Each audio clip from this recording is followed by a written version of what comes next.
व्यास का साहित्य उस समय लिखा गया, उसमें जो प्रौढ़ता व्याकरण वाले की उपलब्ध होती है पेश आई, हमारे गुरु के गुरु आचार्य ज्ञान सागर जी महाराज के साहित्य में उपलब्ध होती है।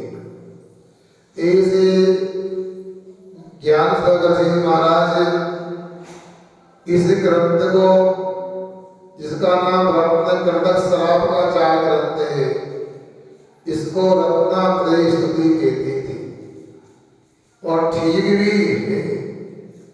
हम लोगों को जैसे तदबार शुद्ध पढ़ने का उत्साह रहता है, हम लोगों को जैसे भक्तांतर पाठ करने का उत्साह रहता है, उसी प्रकार ये ग्रंथ भी अपने को पढ़ना चाहिए, पाठ करना चाहिए।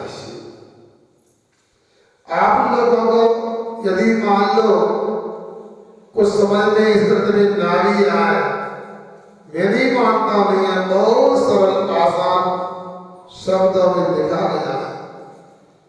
नहीं भी आता है, एक आखिरी समुद्र स्वामी की देशना है, वाणी है, इसको कानों से सुन ले और चिंता से उच्चारण कर ले, इतने भी अपने लिए कई जन्मों के पापों की बिरजुला का सौभाग्य मिल सकता है।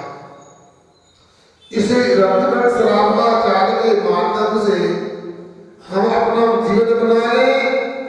मैं निश्चित कहता हूं कि उसके लिए संसार में 2-3 जन्म ही लेना होगा,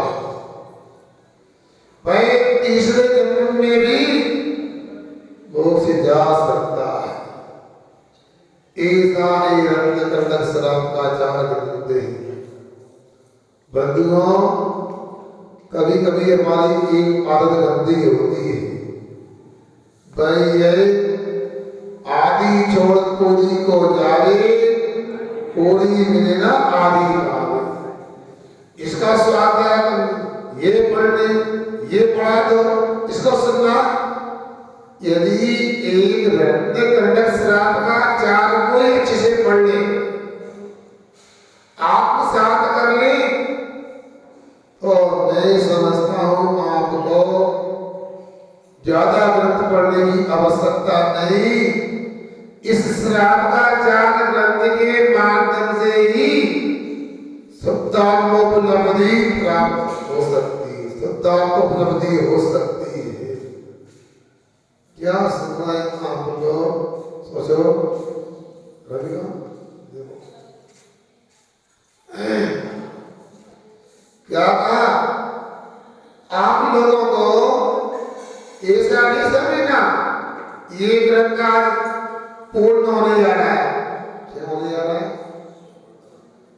समाप्त होने नहीं, समाप्त नहीं बोलना, तभी समाप्त कर दे भी अच्छी तरह से प्राप्त, सब रूप में प्राप्त आपका समाप्त, फिर भी समाप्त का अर्थ अलग भी होगा।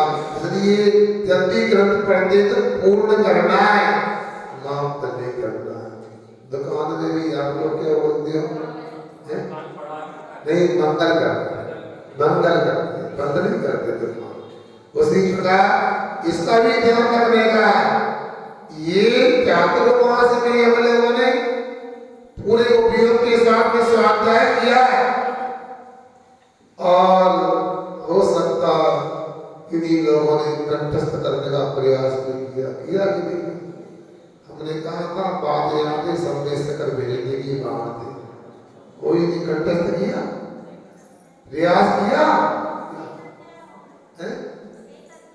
अब 3 अध्याय भी नहीं, 6-7 अध्याय कर लो, कोई बात नहीं, धीरे धीरे सही। क्या अरे कमेटी के द्वारा भले आपका सेमेस्टर टिकट नहीं हो पाएगा, तो इसको याद कर लिया तो मैं समझता हूँ आपको तो सिद्धांत की यात्रा का लाभ मिलता है। इसलिए ये ग्रंथ कई अर्थों में महत्वपूर्ण है, और हम पुनः कह रहे आपसे आचार्य महाराज के चरणों में लेकर के इस ग्रंथ का ऐसा हमने स्वाध्याय किया है शायद किसी को ऐसा मौका नहीं मिलेगा। भीषण गर्मी थी, ज्येष्ठ थी, और जब न जाते थे तो सिंह द्वार के नीचे छाया में बैठ करके हम श्लोक सुना करते थे। आज से देखो कितना अच्छा विवेचन किया समर्थ गोस्वामी ने। कहने को चरणानियों का ग्रंथ श्राम का चार है, मगर जगह जगह समय श्राम झलकता है, द्रव्यानियों झलकता है। रागा देश निर्वृत्ति चरणा बदलते साधु रागा देश की निर्वृत्ति के लिए, राग देश का त्याग करने के लिए, समता को प्राप्त करने के लिए सज्जन लोग चंद्र का संपादन करते हैं। आगे गुणव्रत अधिकार में कहा राग रवीना अनुकृत है। राग की आसक्ति को ग्रस्त करने के लिए, राग की आसक्ति को नष्ट करने के लिए सरातन को परिमाण करता है। अभक्षित का सेवन करता है नहीं, भक्षित पदार्थों का भी परिमाण करता है। और भी आगे अभी हम चर्चा होगी योगी प्रतिमा को लेकर के।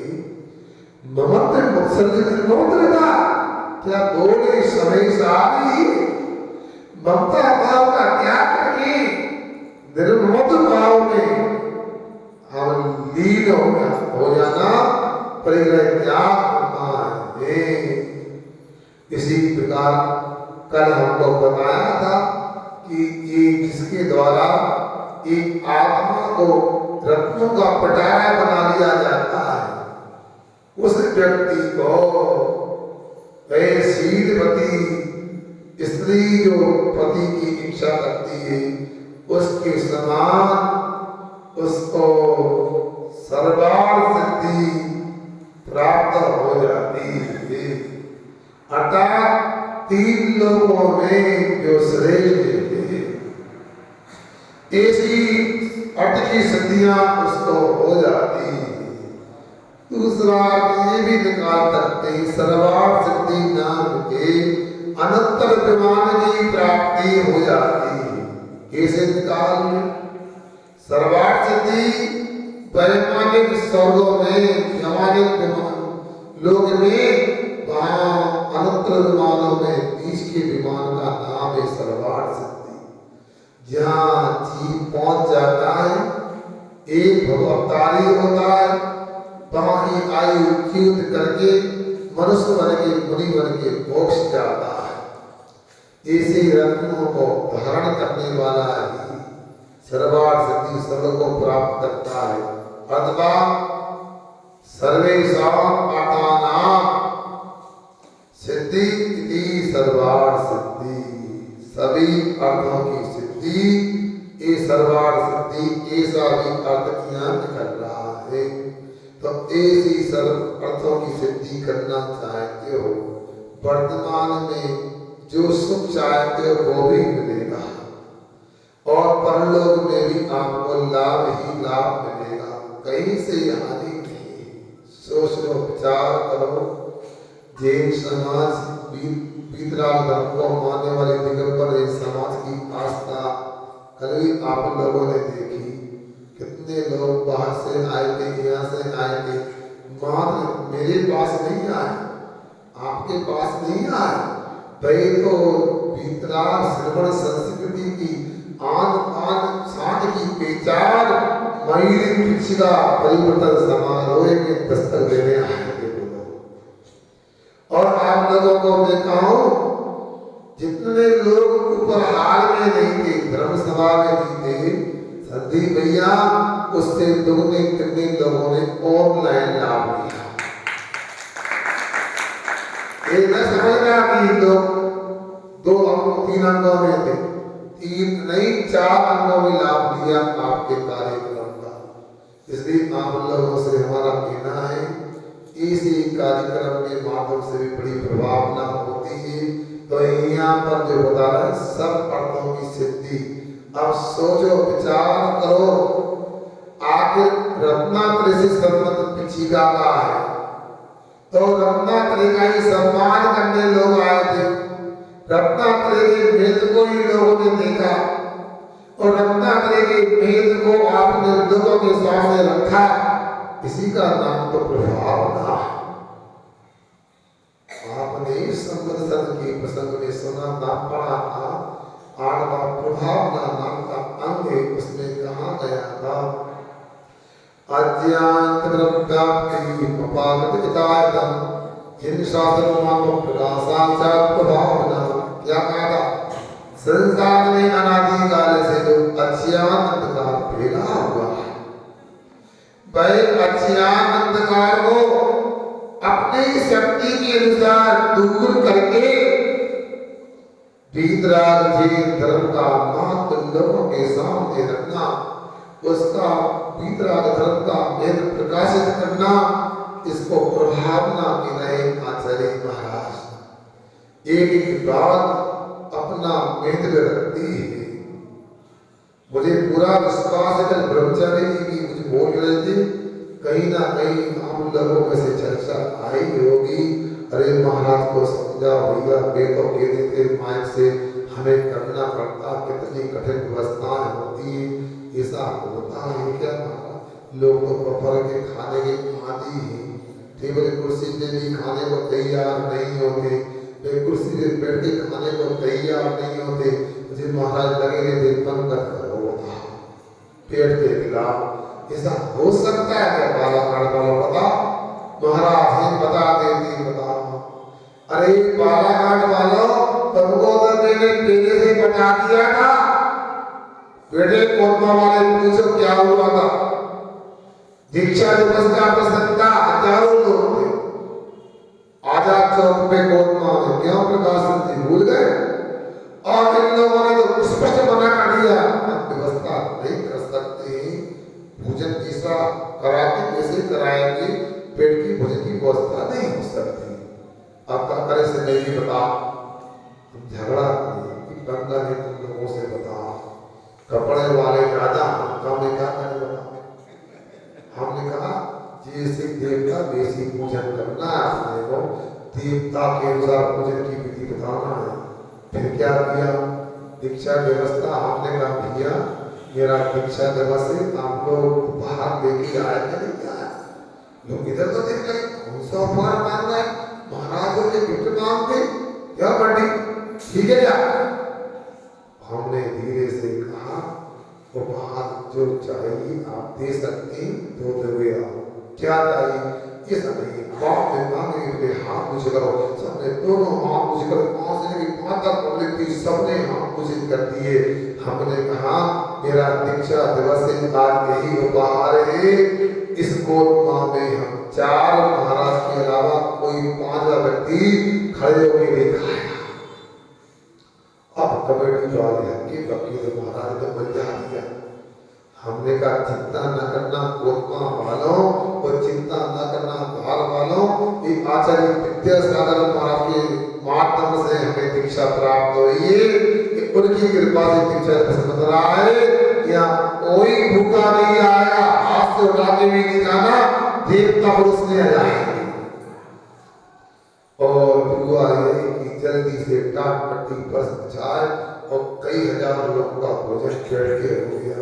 फिर परोसने वाले युवा लोगों ने महाराज हमेशा तो एक आध रसगुल्ला खाने मिलता था, जुर्मा लटकी होती थी, छुड़ा लेते थे लोग, मगर इस बार तो 5-7 रसगुल्ला एक एक को खाने मिला, क्योंकि एक परोसा बच गया तो कौन खाएगा। उसी प्रकार आप लोगों ने करके दिखाया। आपने हमेशा जब से मेरा आना हुआ है अच्छे अच्छे काम किए, हर बात को स्वीकार किया है, मगर कल तो ऐसा लगा अंत बना तो सब भला। और सुना है कि जिन लोगों से कम उम्मीद होती थी उन्हें बालक बालिका मंडल वालों ने पूरी परसाई करके समाज को ये दिखा दिया, इससे भी 10 गुने लोग हो जाएंगे तो भविष्य होगा। मैंने भी देखा क्या दिख गया, उधर से निकला इधर से निकला, दिख गया। मुझे लगा एक काम तो मेरे खड़े होने वाला कोई दिखाई नहीं पता। मतलब 100% आपने भारतीय संस्कृति को जीवंत कर दिया। और भारतीय संस्कृति का मतलब खेत धर्म ही होता है और अन्यथा कुछ नहीं। सोचो, अब आपको इतने तो हौसले बन जाना चाहिए, हम अपनी बिटिया के विवाह में, अपने बेटे के विवाह में भी बैठ के भोजन करा सकते हैं। हालांकि ये तो समाज का काम था, आपने दे दिया तो जिन लोग परोसने लगे, हमारे घर में कोई नहीं आता। 7 बजे भोजन का समय तो 7 बजे यहाँ, 4 बजे 4 बजे यहाँ। सुनो, आप लोगों को रास्ता बता रहा हूँ, आप शंका कर तो मैं समाधान करता हूँ। फिर भी आपकी समस्या कर दी, मगर कोई बड़ी बात नहीं। पूरी बेलने वाली घर की होती क्या नहीं, पहले वहां से आते, बाहर से आते, मिठाई बनाने का बाहर से आता, पूरा केंद्र हलवाई के बाहर से आता है। उससे तो भैया हम लोग पैसा लगेंगे देंगे, हमें 10 लोग और चाहिए परोसने वाले। व्यवस्था लाखों रुपए खर्च करते हो और 10,000 रुपया हो तो हमें कल रास्ते में किसी ने कहा ये तो आते ही हम लोग होटा उठा के खाते, परोसते नहीं है, खड़े रहते हैं। इसलिए उसने क्या बताया, आप लोगों को अच्छी बातों को ये इस प्रकार से अंजाम देना चाहिए। अब सोचो बफर में क्या संगतियां हैं, खाते ही लाते हाथ डोंगे में डालते, तसले में डालते। अब पूरी उठाई, किसी को कड़क चाहिए, अरे दूसरी उठा को उसमें वो छोड़ी, वो उठाई, और कहीं कच्ची पक्की छोड़ी, अब वो उठाई, किसी मिठाई नमकीन। अब हाँ, एक तसले में 1-2 चम्मच, कितनी चम्मच हो गया? 1 चम्मच में 1000 लोग खाएं तो चम्मच का इंतजार करते होंगे, ये छोड़ दे होगा। चम्मच से भी लोगे तो हाथ तो लागे लग ही जाएंगे, तो आप कोरोना काल से निकले हो। एड्स की बीमारी आप जानते हो, कैंसर के परिणाम आप देख रहे हो क्या, कैसी जानलेवा बीमारियां हैं। आजकल ये भी मर्यादा नहीं है कि मांसाहारी लोगों को अलग बिठा लो, सब मिल जाते हैं तो मांस खाने का पाप भी लगता है। शराबी लोगों को पता नहीं, शराब पीने का पाप लगता है, मगर अपनी थाली में, अपनी पत्तल में खाते हैं तो सब पापों से बच जाते हैं। अहिंसा का भी पालन होता है, एक सभ्यता पुण्य लगता है। अच्छा तो लगता नहीं, लूट मार जैसी होती होगी, बब्बर कहने तो पता नहीं है, फूट पड़ते होंगे, जल्दी करो, हम तो रात होने वाली, जल्दी करो, तो धक्का मुक्की भी होती होगी, कोई दुबला पतला बूढ़ा पुराना गिर जाए, चला जाता। इसलिए आप लोगों ने जो काम किए हैं, ये तो आपको हमने चातुर्मास में सिखाया कि ऐसा भी हो सकता, मगर ऐसा नहीं, अपने को आगे भी करके दिखाना है। तो क्या बनेगा? सर्वार्थ सिद्धिश्च त्रिषु विष्णुपेषु, तीनों लोकों में जो श्रेष्ठ, इसी सर्वार्थ सिद्धि नहीं, सभी अर्थों की सिद्धि होने वाली है। हमारे द्वारा अंतिम मंगलाचरण को बोलते हैं, यह अंतिम प्रशस्ति के रूप में यहाँ पर जो मंगल कामना की जा रही है उसको 150 नंबर के श्लोक के माध्यम से पढ़ते हैं।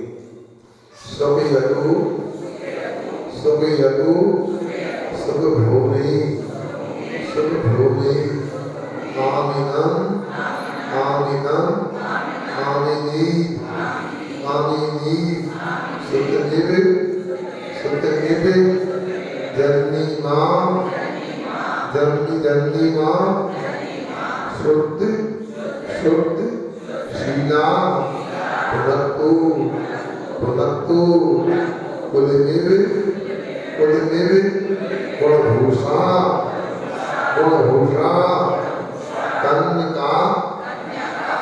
ये कन्या का नहीं है, गलत छपा है, कन्या का होना चाहिए। सुन रहे आप लोग? हाँ, इसलिए याद रखना, कन्या का संपुनिता संपुनिता कुलनिव जिनपति जिनपति पद पद्म पद पद्म प्रेक्षणी पद्म प्रेक्षणी दृष्टि दर्शिनी दृष्टि दर्शिनी सुखियत सुख भूमि सुखियत सुख भूमि कामिनम कामिनी रे कामिनम कामिनी रे सतमेव जननी मां सतमेव जननी मां शुद्ध शीला बनतु शुद्ध शीला बनतु सतमेव जननी मां सतमेव जननी मां शुद्ध शीला बनतु शुद्ध शीला बनतु गुण कुल निर्गुण भूषा कन्यका संपुनीता कन्यका संपुनीता जिनपति पद्म पद्म जिनपति पद्म पद्म प्रेक्षणी दृष्टि लक्ष्मी प्रेक्षणी दृष्टि लक्ष्मी सुखियत सुख भूमि कामिनम कामिनी रे सतमेव जननी मां शुद्ध शीला बनतु पुण्यगुण भूषा कन्यका संपुनीता जिनपति पद्म पद्म प्रेक्षणी दृष्टि लक्ष्मी बोलो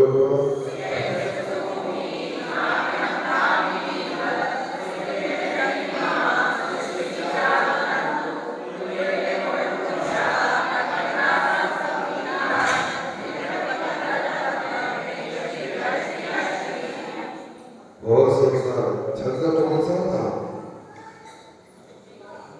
ये सुना दरअसल अपन ने अभ्यास किया याद करो ये मालनी छंद है कौन सा मालनी छंद का क्या था जिसमें 15 अक्षर होते हैं गिनती करो एक एक चरण में कितने अक्षर है तो आपका परिचय छंद से हो जाएगा करो ये है अपने लिए ऊपर का छंद कौन सा था 149 उपजाति था उसमें 11 अक्षर थे अभी मान ली छंद इसमें 15 अक्षर है बसंतल का भक्तामल का छंद था उसमें 14 अक्षर होते इस प्रकार हमने कोशिश की कि स्वाध्याय के साथ में छंद शास्त्र व्याकरण का भी आपको कुछ जानकारी मिल जाए लाभ मिल जाए तो इसलिए इन सबको निशान लगाकर देख करके कोई भी ग्रंथ पढ़ते हैं छंद को पहचानने का प्रयास करो तो 15 अक्षर चरण में है ऐसे 60 अक्षर वाला एक छंद है इसमें क्या कहते सुनिएगा आप लोग जिनपति पद्म पद पद्म प्रेक्षणी अर्थात जिनपति यानी जिनों के स्वामी तीर्थंकर भगवान है जिंद्राद है उनके पद पद्म चरण कमल प्रेक्षणी उसको देखने वाली अर्थात श्रद्धा करने वाली इसी शुद्ध शीला और शील से जो शुद्ध अर्थात 7 शील जो हमने पढ़े 3 गुणग्रह और बोलना 4 शिक्षा और 3 ऐसे 7 शील 7 शीलों से सुख भूमि और सुख को उत्पन्न करने वाली सुख की जन्म देने वाली गुण भूषा और 8 मूल गुणों को पंच अनुव्रत अधिकार में हमने पढ़ा था वह 8 मूल गुण रूपी अर्थात 5 अनुव्रत यहाँ अंतिम मंगल भावना की गई है या इतना ही कह रहे हैं जो हमने प्रथम अधिकार में 41 श्लोकों के माध्यम से सम्यक दर्शन की चर्चा की थी सम्यक दर्शन की जानकारी दी थी उसे सम्यक दर्शन रूपी जो लक्ष्मी है उसको कैसी भगवान के चरणों को श्रद्धा करने वाली क्योंकि देव साधु की श्रद्धा से ही सम्यक दर्शन की प्राप्ति होती है ऐसा कन्या वह संतान करने वाली और 7 शील से युक्त सुखी भूमि 8 कुलों से सहित सभ्य दर्शन रूपी संपत्ति है। वह हमें सुखी करे कैसे? जैसे लोक में स्त्री को सुख की भूमि कहा उसी प्रकार से अर्थात जो मर्यादा पूर्ण रहने वाली माँ होती है बच्चे का सब प्रकार से ख्याल रखती है, उसी प्रकार की समृद्ध दर्शन रूपी लक्ष्मी हमारा ख्याल रखे, क्योंकि आराधना करती है, अब प्रार्थना भी की जा रही है। उसी प्रकार से कोई अच्छे कुल में रहने वाली कन्या है, वह कन्या भी पवित्र करती है। किसको? कुल को पवित्र करती है। कैसे करती है? आचार्य महाराज कहते हैं जो कन्या होती है लड़की उसको उभय कुल दीपिका कहा। सुन रहे? यदि कोई पुत्र है लड़का है वह तो अपने परिवार को ही वह प्रकाशित करता है, परिवार का नाम रोशन करता है। मगर कन्या ऐसी होती है अपने माँ के पक्ष का भी नाम रोशन करती है और ससुराल पक्ष का भी नाम रोशन करती है। क्या सरल स्वामी जी ने यह लिखा है बता।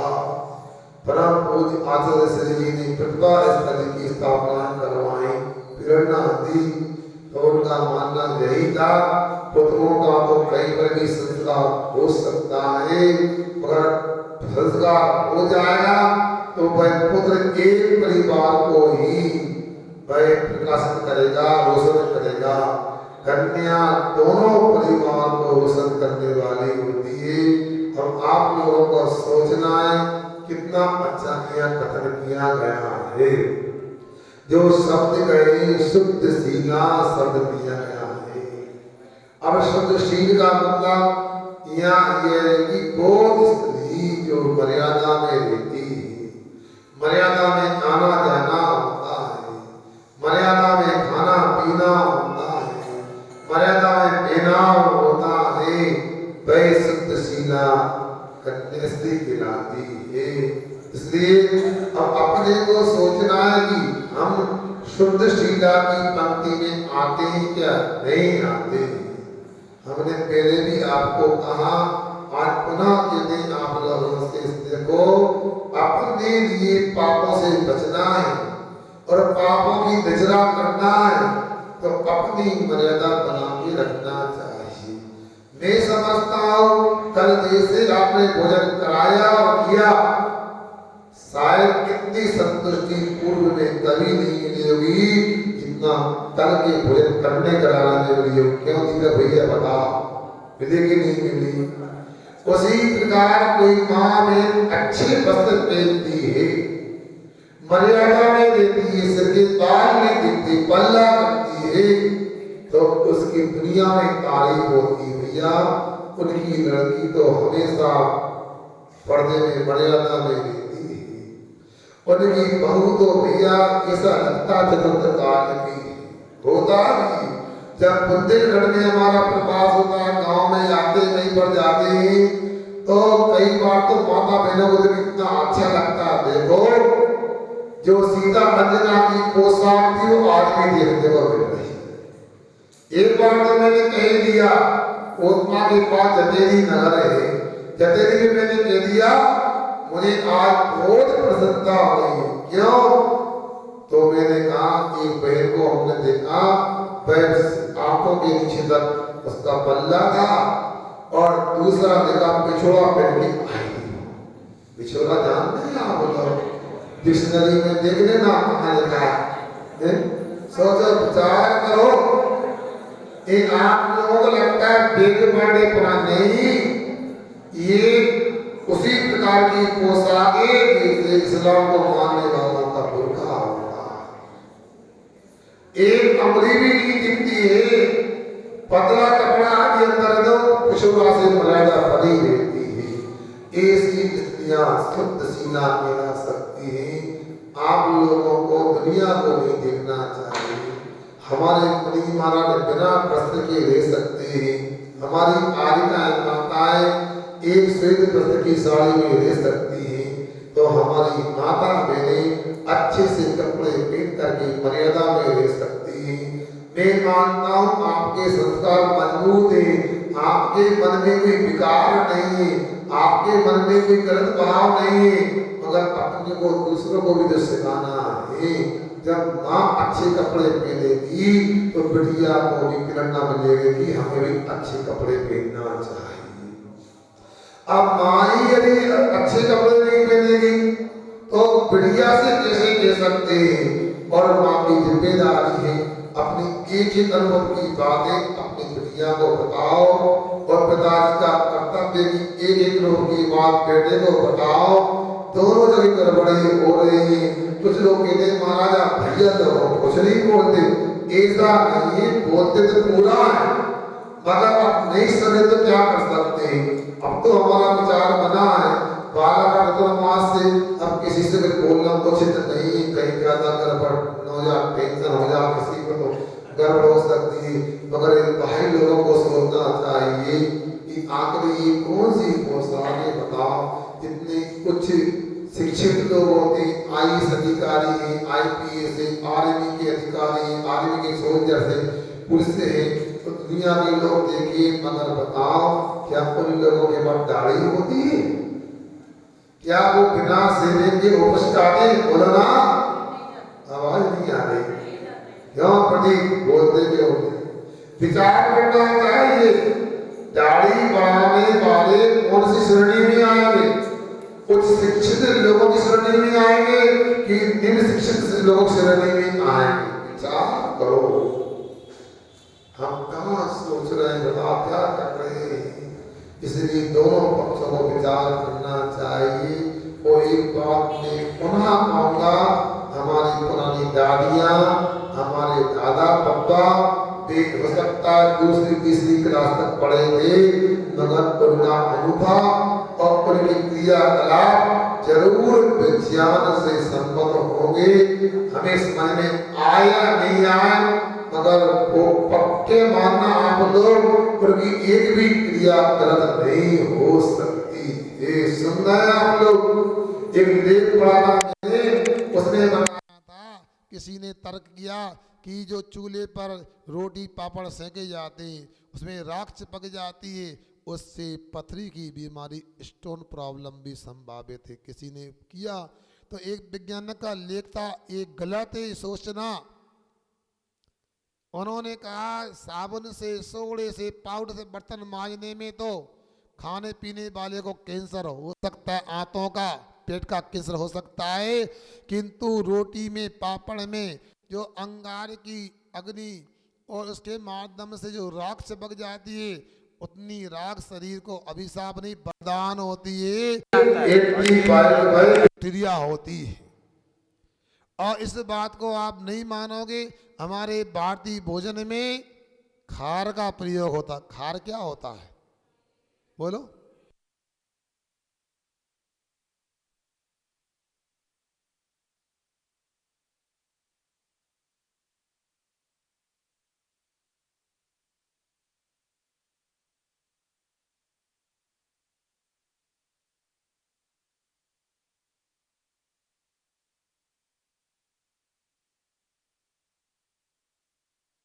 कहा जो बर्तन राख से मांजे जाते हैं इससे गड़बड़ होगा? नहीं, राख से मांजे गए बर्तन में यदि राख लगी हुई है और भोजन में मिश्रित भी हो गई, वह भी स्वास्थ्य को लाभदायक है। कई प्रकार की बीमारियां राख के क्षारीय पदार्थ से वह दूर हो जाती हैं। आप लोगों को स्वयं विचार करना चाहिए, हमें कैसा पहनना चाहिए, कैसा खाना चाहिए। मुझे तो रात में विचार आया, यदि मान लो आपके कल के भोजन पर ध्यान न दिया जाता और आप लोग खड़े खड़े खाते और प्लास्टिक के थर्माकोल के डिस्पोजल लाते, तो समझता हूँ आज सफाई करना संभव नहीं था, एक आध ट्रक कचरा इकट्ठा हो जाता। नगर पालिका की गाड़ी का इंतजार करना पड़ता कि कचरा फेंकने का। मगर देखो आपने महाराज की बात को मान करके एक अच्छे इंसान का, सज्जन होने का परिचय दिया है। मुझे तो बहुत प्रसन्नता हुई आपके इस काम को लेकर के। बल्कि मैं तो चाहता हूँ मैं कहीं पर भी रहूँ, जब भी आपके यहाँ कोई सामूहिक कार्यक्रम हो, घर के शादी विवाह हो, ऐसा ही करोगे, मैं सुनूंगा तो बहुत प्रसन्नता होगी। और मैं कहूँगा बालाघाट चतुर्मास के पूरे पैसा वसूल हो गए। सुन रहे समीर भैया? ताली तो बजाना मना नहीं कर रहा है, मगर इन बातों को ध्यान रखो, आपके लिए बहुत अच्छा। देखो बफर करते हैं, अब बफर करते तो क्या होता है, कोई पूछता है तुमने मीठा खाया कि नहीं खाया, क्यों भैया आपने ये सब्जी खाई कि नहीं खाई, पनीर की सब्जी कैसी लगी, कोई बोलता है। मगर जब परोसते हैं तो अपने आप बात सल उमड़ आता है। एक छोटी सी बर्फी जो आपने पड़ोसी है वो उसके दिल में उतर जाती है। भैया उन्होंने कैसा भोजन कराया, ये भोजन बहुत सामान्य बात नहीं, भोजन का बड़ा प्रभाव पड़ता है।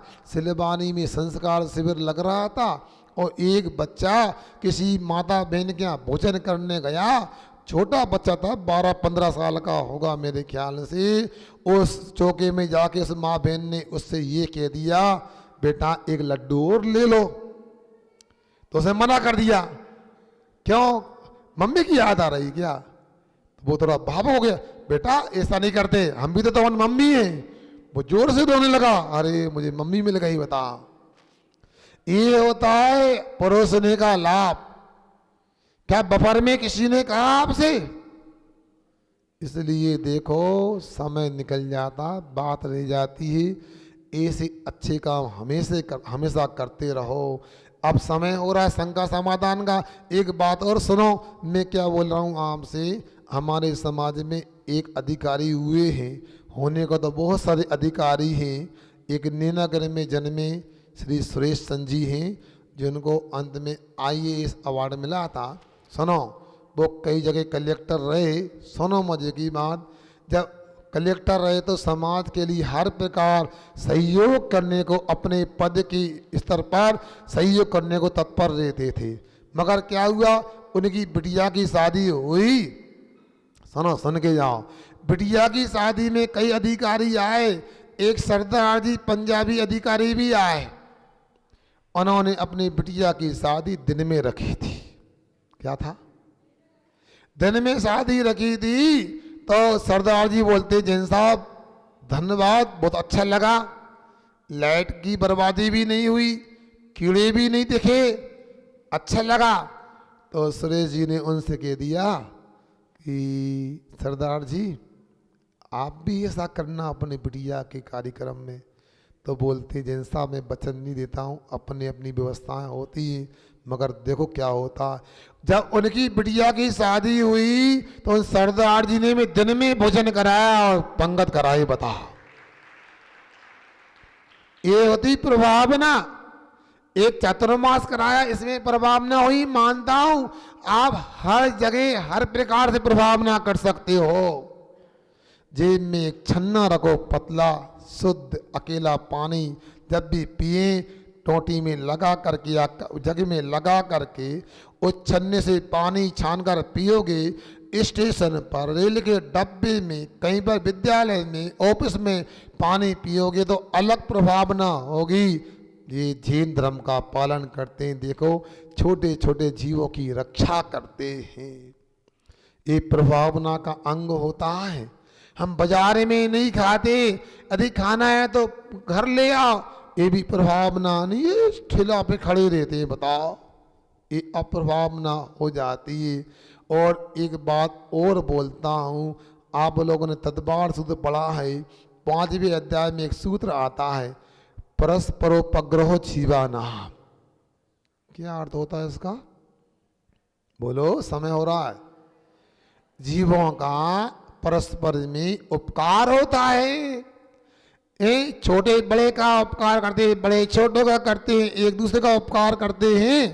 तो परस्पर में उपकार करना ही इतार्थ में जैन धर्म की प्रभावना है, मगर मुझे यहाँ पर भी कहीं हल्का सा दिखा, मेरे मन में एक विकल्प रहा कि जैन धर्म प्राप्त किया है, अच्छे सच्चे गुरुओं का सानिध्य प्राप्त करते हैं, सभी परिवार के लोग समर्पित हैं, मगर ऐसा क्यों है कि सगे एक माँ के जाए दो भाई हैं, मिलते नहीं, बात नहीं होती है, संगलेश होते हैं। ये छोटी छोटी संपत्ति को लेकर के बंटवारों को ले क्या रखा बताओ, सांस निकल जाएगी, सब यहीं धरा रह जाएगा, कुछ नहीं है। आप विचार तो करो। मुझे वो दिल्ली की घटना भी कई बार अखबार में पढ़ने मिली थी। मुझे ऐसा लगता है कि घर कर गई अंदर, उसमें ये था, दो परिवार थे, दो भाई सगे थे, एक साथ रहते थे, एक सा व्यापार था, एक सब कुछ कमाई करते थे। किसी बात को लेकर दोनों भाई के मन में विचार गड़बड़ हो गए, फ्रिक्शन आ गया, तो दोनों भाई ने आपस में कहा, भैया देखो जब बात अपनी नहीं बनती है, मन नहीं मिलते हैं, रोज़ रोज़ अच्छा नहीं है, लोग तमाशा देखते हैं, एक काम करो अलग अलग हो जाओ, आधी संपत्ति आप ले लेना, आधी मैं ले लूँगा, जो करना है कर लेंगे। तो फिर क्या करना है, देखो अपन को न समाज को बुलाना, न पंचों को बुलाना, न रिश्तेदारों को बुलाना, क्योंकि बंधी मुट्ठी लाख की और खुली मुट्ठी, बोलो ना, खाक की। दोनों भाइयों ने यहाँ तक अच्छा विचार किया और दोनों एक कमरे में जाकर के एकांत में पूरी संपत्ति की लिस्ट बनाई, चल संपत्ति की, अचल संपत्ति की, और बंटवारा करने के लिए बैठ गए। फिर भी क्या करें, लोभ कसाय ऐसी खतरनाक होती है, कब उदीरना को प्राप्त हो जाए। कमरे की अंदर से कुंडी लगा ली थी, दोनों भाई हिसाब कर बंटवारा हो रहा था और बात बिगड़ गई और छोटे भाई ने जेब में रखी रिवॉल्वर निकाली और बड़े भैया पर फायरिंग कर दी। बड़े भैया पे फायरिंग हो गई। अब इसके बाद क्या था, इतना ही नहीं, और बड़े भैया को भी गुस्सा आया, तड़पता उसने भी रिवॉल्वर निकाली और छोटे भैया पे फायर कर दिया, वो भी तड़पने लगा। अब दरवाजा अंदर से बंद था, दोनों तड़पते तड़पते मर गए और अंदर ही दोनों की लाश निकली, सब निकला। ये बंटवारा होता है, ये संपत्ति होती है। सोच लो, अरे क्या फर्क पड़ जाएगा, 2-5 लाख रुपए किसी के पास ज्यादा पहुंच जाएंगे, किसी भी काम आ जाएंगे। जिंदगी दुर्लभ होती है। और सोचो, मैं अपनी बात नहीं करता हूँ, मेरे गुरु भाई बहुत सारे हैं, उनकी संपत्ति आदि की बात करो, लगता है कि ये तो बिना तिलक के राजा हैं। बड़े बड़े महानगरों में कैसे शोरूम है, किसी बिल्डिंग प्लाट से उनके, सब छोड़ करके आचार्य महाराज के चरणों में वस्त्रों का त्याग करके दिगंबरी दीक्षा ले ली। जब यदि अपने मुनिराज इतना कर सकते हैं, तो क्या आपस में दो भाई मिलके आपस में बैठ के ऐसा नहीं कर सकते हैं कि बिना अदालत के, बिना कोर्ट कचहरी के, बिना पुलिस के सहारे बंटवारा हो जाए। और समाज के पंचों से भी कहना चाहता हूँ, आप भी कोई ऐसा रास्ता निकालो कि हमारे परिवार टूटे नहीं, वो प्रसन्न होकर धर्म ध्यान करें। मंदिर में आ भी गए, अभिषेक भी कर लिया, शांति दला की बोली भी ले ली, उन्होंने पूजन भी कर लिया, विधान भी कर लिया, और अज्जू भैया मन में भैया के प्रति द्वेष भाव है तो क्या होगा बताओ। लाखों का दान कर लिया, बेदी बन गई, भगवान आ गए, आपने मंदिर बनवा दिया, और आपस में 1 लाख रुपए के चक्कर में खटाई है भाइयों में, देरानी जेठानियों में, चाचा भतीजों ने में। क्या है, सोचो विचार करो। और शब्दों का प्रयोग देखो कैसा हो जाता है। अरे भैया, कसाय तात्कालिक होती, दीर्घकालिक नहीं होती। यदि कोई भतीजा भैया को, भतीजा यदि मान लो चाचा को बोल दे और भतीजा ताऊ को बोल दे, तुम्हें मार के रख दूंगा, मर्डर कर दूंगा, कितना बड़ा पाप कर लिया। जैन धर्म को मानते हैं, घास के तिनके को भी नहीं तोड़ते हैं, तो हम अपने चाचा ताऊ का या भतीजे का, भैया का मर्डर करने का भाव कैसे बना सकते हैं। इसलिए आपसे मैंने कह दिया, ये संपत्ति बड़ी खतरनाक है, मैंने तो छोड़ दिए, आप लोगों से कहना चाहता हूँ, छोड़ना चाहते तो सर्वोत्तम में नहीं छोड़ सकते तो प्रेम वात्सल्य को मत छोड़ो, आपस में वात्सल्य भाव बनाओ, मिलकर के रहो, समाज में भी रहो, अपने सजाती रूप में भाइयों के साथ भी रहो और परिवार में भी रहो।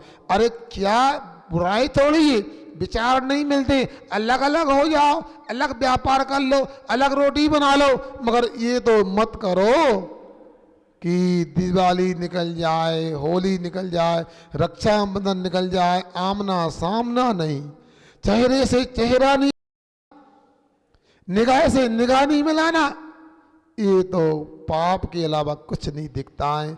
इसका नाम धर्म नहीं है। यहाँ तो कहा गया है कि शुद्धशीला कन्या के समान मेरी समृद्ध स्वरूपी लक्ष्मी रक्षा करे, एक गुणवती कन्या के समान मुझे पवित्र करे, ऐसी मंगल भावना यहाँ की गई है। इस प्रकार आप लोगों ने उत्साह के साथ में इस रत्न कंडक श्राप का चार का स्वाध्याय पूर्ण किया है। काबिल तारीफ है, मैंने पढ़ाया है, अपनी बुद्धि थी उसके अनुसार आपको बतलाया, अर्थ में उच्चारण में समझाने में कहीं गड़बड़ी हो सकती है तो हे जिनमाणी माता मुझे क्षमा कर देना, अपने विवेक के माध्यम से किया। किंतु आप लोगों से कहना चाहता हूँ, ये ग्रंथ समाप्त नहीं हुआ है, पूर्ण हुआ है, मगर अभी पूर्ण रूप से नहीं हुआ है। वह तब होगा जब आप इसको पढ़ करके कंठस्थ करके आत्मसात कर लोगे और वात्सल्य अंग आपका उत्पन्न हो जाएगा। पूरे ग्रंथ का भी आचरण ना कर पाओ, यदि साधर्मी के प्रति अपने परिवार के प्रति वात्सल्य उत्पन्न हो गया, भेदभाव दूर हो गए, तो समझना बहुत बड़ी बात हो गई। हमारी बात को समझें, आप लोग ध्यान दें। आपको हमने पढ़ाया है और 3 महीने लगभग हो गए, फीस तो हमारी पर्याप्त बनती है, मगर आप लोग कुछ देना चाहते तो बताओ, फिर वसूली करना चालू करें भैया। क्या सुन रहे सब लोग? तो यही वसूली है हमारी तो भैया कि आप लोग इतना करना, पूरे ग्रंथ का आचरण ना भी कर पाओ, पूरे संदर्शन का आचरण ना भी कर पाओ, पूरे 8 अंगों को ना भी पाल पाओ, किंतु आपस में प्रेम वात्सल्य से रहो और सब देव भगवान के चरणों में खूब भक्ति भाव से आराधना करो, जरूर कल्याण होगा। ये अतिशयकारी भगवान हैं। मैं बार बार बोल रहा हूँ, चाहे नीचे के आदिनाथ हो, चाहे ऊपर के वासुपूज भगवान हो, चाहे बीच के ऋषभदेव भगवान हो, आपको कहीं नहीं जाना। छोटी समस्या हो या बड़ी समस्या हो, आपको सब कुछ विकल्प छोड़ के भगवान के सामने चले जाना, एक शांति विधान कर लेना, सब ठीक हो जाएगा। तुम लोगों का बताओ। इस प्रकार से ग्रंथ पूरा हुआ। एक का स्वर करें, फिर शंका समाधान होगा। अभी रुको।